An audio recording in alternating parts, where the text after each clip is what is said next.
Okay, podcast listeners, it is no secret that I love process and playbooks, but the pushback I get so often is, but I want to move quickly, or I don't want to lose our edge, or we won't innovate, or my favorite, it's too much work to write everything down.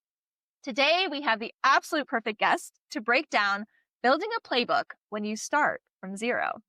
Welcome to the Managed Chaos podcast, where we give you the startup business rundown in less time than it takes for you to get to work. I'm Katrina Purcell, and today we have the absolutely wonderful Daisy Onubogu with us to talk all things playbooks and keeping your momentum alive. Daisy is a creative operator and community builder who has led teams across tech, venture capital, hospitality, and nonprofits. Some pretty brutal industries. Maybe we'll talk a little bit about that. She previously led VIP speaker acquisition at Web Summit, built global community operations at Rome, and served as an investor at a Back to VC, helping raise 160 million euros, a second fund, and supporting portfolio founders, and later led people ops at RoomPriceGenie. Daisy, you are a busy lady. Busy. Thank you. I get around. I feel like you must have playbooks even for your life in order to manage all of these spinning plates in the air. Yeah, I basically do. And actually, yeah, you buried the lead there a bit, because that is essentially, I think, why I'm good operationally in a professional context, is that that's just how I have to function as a person. I have autism and I have ADHD in combination, which means at every point, all of my life has to be scripted and coded for. Everything from when I wake to when I go to sleep is in if this, then that code.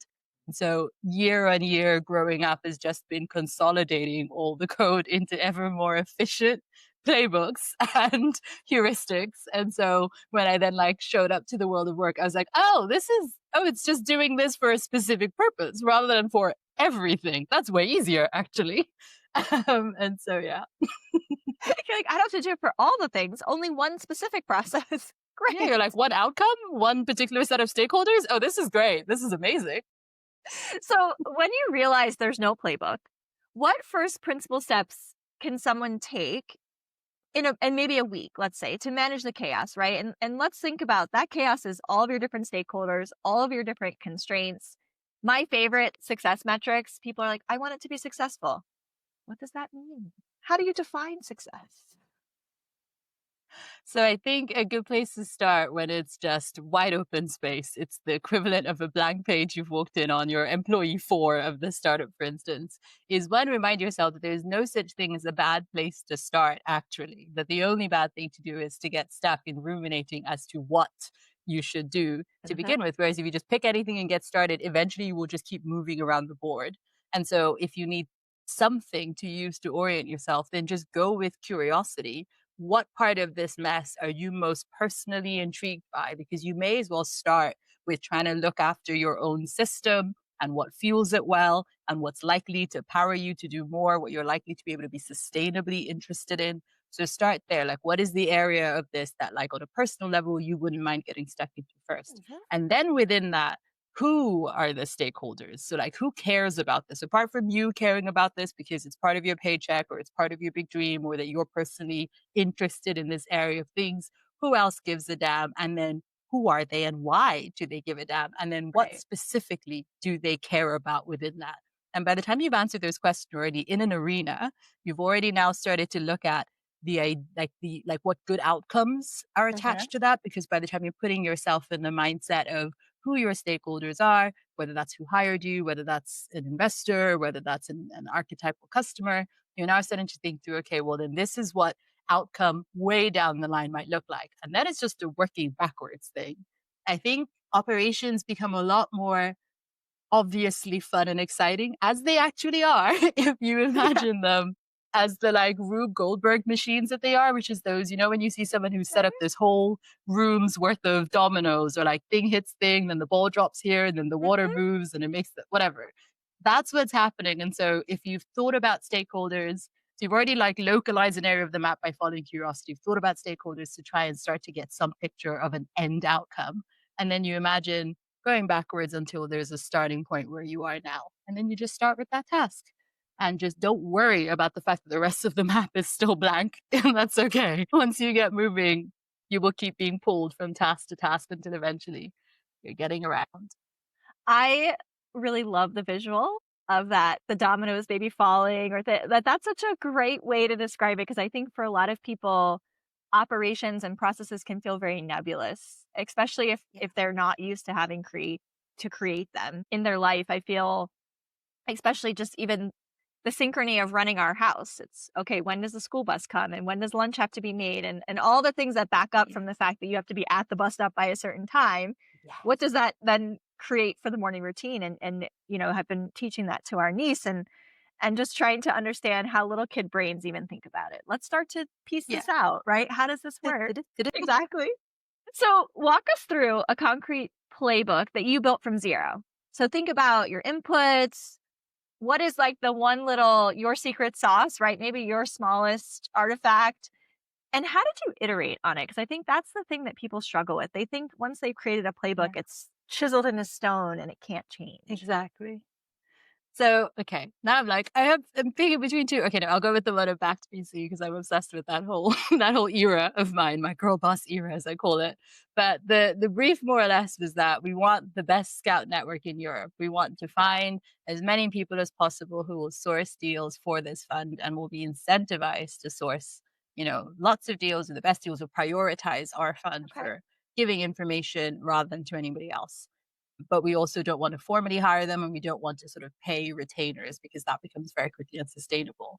And so that's in some ways quite a tall order because like how do you convince random strangers to Yeah. decide to essentially do something for your financial benefit for no reason until you're like, okay, all right, let's start with who who might care about this, like who might have any reason to get something out of being proximal to a fund. All right. And then who of that demographic might already be in the flow of the thing that we want so that it's as costless as possible to them to do the thing and there is an incentive for them. And then go a little bit deeper. Okay, what would it look like for value to be provided to them enough that they're like, you've really done me a solid. The least I can do is this thing that's so easy for me to do that benefits you. And then going deeper to like, okay, let's section that then into like some offerings. So the thing that would be valuable to this archetypal stakeholder that I'm trying to convince to come do a thing that isn't that hard to sell because I've already sort of delineated them or defined them based on their proximity to Mhm. doing the thing. Then that looks like what do they need? Then becomes the very simple question. And then by the time you say, what does this individual need that I can provide? And then it looks like, in this case, what would advance them in their career? What would be helpful?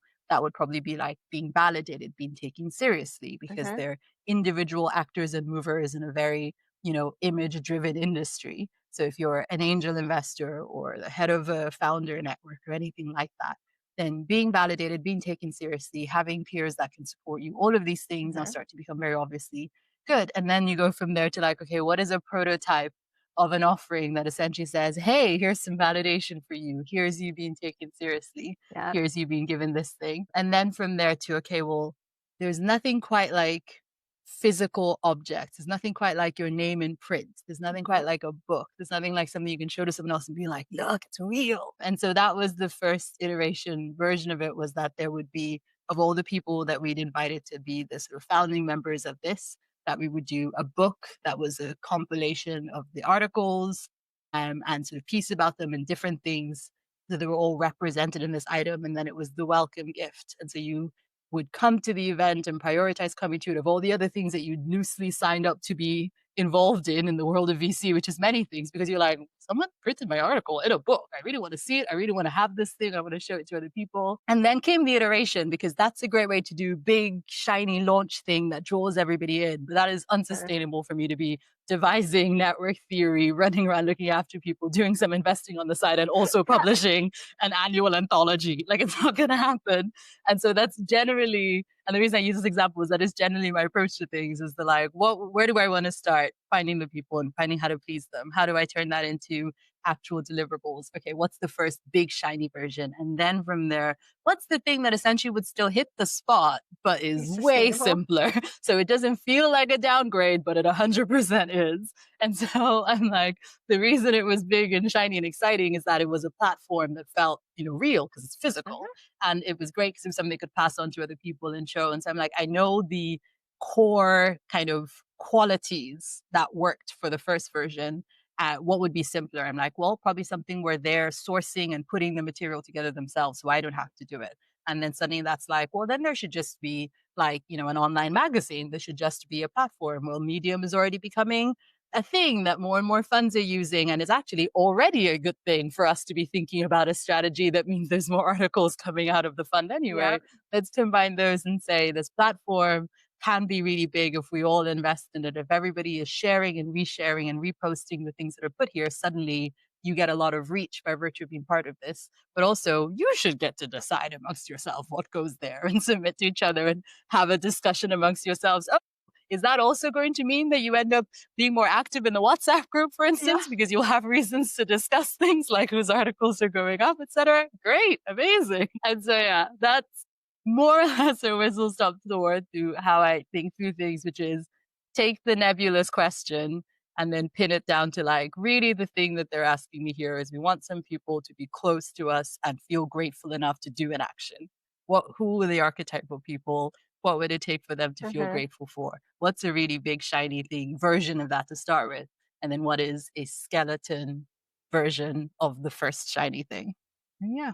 The part that I love the most about that, and something that I think often leaders forget about, is the people. So you started with what would motivate people or what their emotions should be or how they should feel about it. I feel like a lot of times when we are asked to create playbooks, it's much more about a just do the process, people will follow it. And then you really struggle with implementing it because you haven't gotten people on board and you didn't focus on what they really wanted. And in reality, all processes are driven by people. And really, 100%. people are the ones you gotta get on board, and so if you start with them at the center of it, so I love that that's where you started. Exactly, because I feel like we are all victims of coming in the era after recipe books already existed. And so we think that cooking comes out of recipe books, whereas cooking comes out of cooking and experimenting. And then eventually you're like, I really got to record how I did it this time because this is the only way I want to do it over and over again. So the first version of doing something should just be you doing while you observe yourself. And so if you need to get someone to do something, just try as a human being to try and get them to do that thing. And then if you notice that it really works and you're like, I'm going to record this so that the next time I don't start from scratch, I just repeat Yeah, this thing. And that's where it comes from. Whereas I think, yeah, quite often people have it the other way around where they're like, I'll design, I'll write it down and you're like, no, you'll live it, you'll do it. And yeah. then you'll see if it's a good enough one to be recorded. You have pinned down why I prefer cooking to baking, because baking does require a lot more. Yes, so probably a whole nother podcast episode. Balance structure versus autonomy. So processes don't kill momentum, right? It comes back to that thing. That's where I always get that pushback. So what guardrails, what cadences, metrics, what have you found actually helps when, balancing structure, but also still giving folks the ability to kind of experiment? Okay. I love this question. And I feel like it comes down to what your mindset is as you're designing your playbook or your structure. Because if you're designing from a perspective of I already know how to do this thing, I've lived through or imagined through an ideal way of doing this. This is just a record to remind myself next time so I don't accidentally do it some other way when this is a better way. You're thinking of it that way, then you're like, well, a record doesn't have to be very dense. That's not very helpful. It can just be like a pointer at the right moment to be like, and next, remember, head in this direction, not this one. And so it's that light touch version. And I feel like a really practical example of how I learned this or what taught me this was when I used to debate in university. And I found that anytime that I would try and write like too much of this speech or what I was actually Mhm. thinking in the time before I got there, I'd screw myself over because I'd be trying with all this adrenaline because of public speaking to read something and just stumble and fall. Whereas when I just wrote like large, on these A4 sheets of paper you'd put down in front of you, like rough hints as to the point I wanted to make, then I'd be like, oh, that's what I wanted to say, and then say a bunch of things. And then be like, oh, that was the next thing, then say a bunch of things. And so Mhm. it's if you've lived it or imagined it enough to genuinely understand the process, then you don't need every part of it to be dictated to you. You just need a reminder at important incremental moments as to where generally to head to. And so if you trust yourself that once the you that wrote it down has given you of now the hint as to where to go, that you can fill in the rest of the gap because you are that person who filled it in. And if you're not, then then that's why I think also process co-creation is so important, because if you're creating for other people then to pass it on, the way that you onboard them to that process should still mean that they're like, oh, I get this. I know it intuitively. I know it in my bones. And so Yep. these are just hints. And the good thing about once they're hints is that hints are malleable. They're telling you, okay, this would be the next step in this thing for this and this reason. So you're like, that's logical. But then you can also be like, but today that doesn't work. And because it's a hint, I can argue back and forth with the hint and be like, actually, today we're going to do this thing instead because the factors are this instead of those factors. And so it's remembering what processes are supposed to be so that you build them in these really light, very malleable ways, and then engaging with them as if they are what they are, which is just general hints, general recommendations that if you I need love to that. edge against or shift against, then absolutely you will. Just absolutely love that. I think it's also there's something poetic about it. That's I agree with the public speaking, not writing the whole thing because then you almost want to memorize it.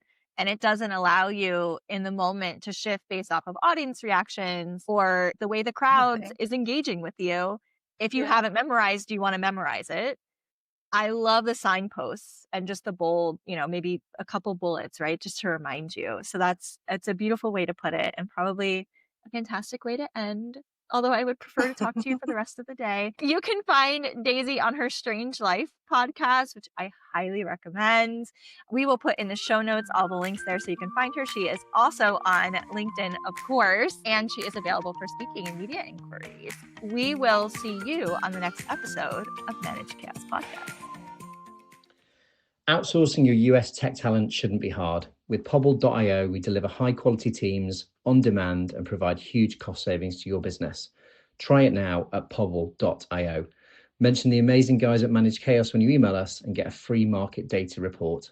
Email contact@Pobble.io.